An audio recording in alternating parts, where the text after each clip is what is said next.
ഞങ്ങൾ കേൾപ്പിച്ചത് ആർ വിശ്വസിച്ചിരിക്കുന്നു? യഹോവയുടെ ഭുജം ആർക്ക് വെളിപ്പെട്ടിരിക്കുന്നു? അവൻ ഇളയ തൈ പോലെയും വരണ്ട നിലത്ത് നിന്ന് വേർ മുളയ്ക്കുന്നത് പോലെയും അവൻ്റെ മുൻപാകെ വളരും. അവന് രൂപഗുണം ഇല്ല, കോമളത്വം ഇല്ല, കണ്ടാൽ ആഗ്രഹിക്കത്തക്ക സൗന്ദര്യവുമില്ല. അവൻ മനുഷ്യരാൽ നിന്ദിക്കപ്പെട്ടും ത്യജിക്കപ്പെട്ടും വ്യസനപാത്രമായും രോഗം ശീലിച്ചവനായും ഇരുന്നു.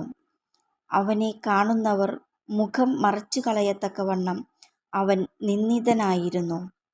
നാം അവനെ ആദരിച്ചതുമില്ല. സാക്ഷാൽ നമ്മുടെ രോഗങ്ങളെ അവൻ വഹിച്ചു, നമ്മുടെ വേദനകളെ അവൻ ചുമന്നു. നാമോ, ദൈവം അവനെ ശിക്ഷിച്ചും അടിച്ചും ദണ്ഡിപ്പിച്ചുമിരിക്കുന്നു എന്ന് വിചാരിച്ചു. എന്നാൽ അവൻ നമ്മുടെ അതിക്രമങ്ങൾ നിമിത്തം മുറിവേറ്റും നമ്മുടെ അകൃത്യങ്ങൾ നിമിത്തം തകർന്നുമിരിക്കുന്നു. നമ്മുടെ സമാധാനത്തിനായുള്ള ശിക്ഷ അവൻ്റെ മേൽ ആയി. അവൻ്റെ അടിപ്പിണരുകളാൽ നമുക്ക് സൗഖ്യം വന്നുമിരിക്കുന്നു. നാം എല്ലാവരും ആടുകളെപ്പോലെ തെറ്റിപ്പോയിരുന്നു. നാം ഓരോരുത്തനും താന്താൻ്റെ വഴിക്ക് തിരിഞ്ഞിരുന്നു. എന്നാൽ യഹോവ നമ്മുടെ എല്ലാവരുടെയും അകൃത്യം അവൻ്റെ മേൽ ചുമത്തി.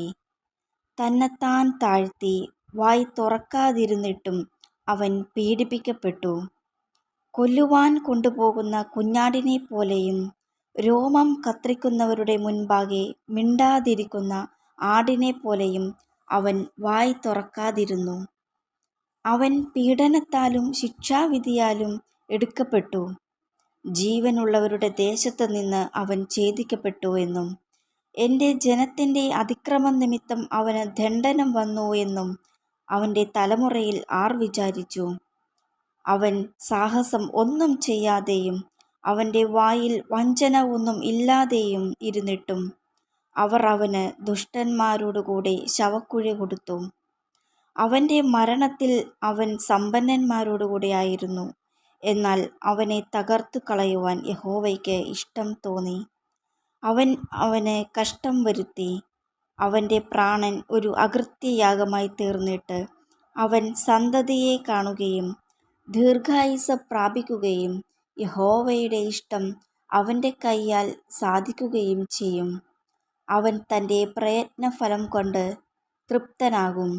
നീതിമാനായ എൻ്റെ ദാസൻ തൻ്റെ പരിജ്ഞാനം കൊണ്ട് പലരെയും നീതീകരിക്കും. അവരുടെ അകൃത്യങ്ങളെ അവൻ വഹിക്കും. അതുകൊണ്ട്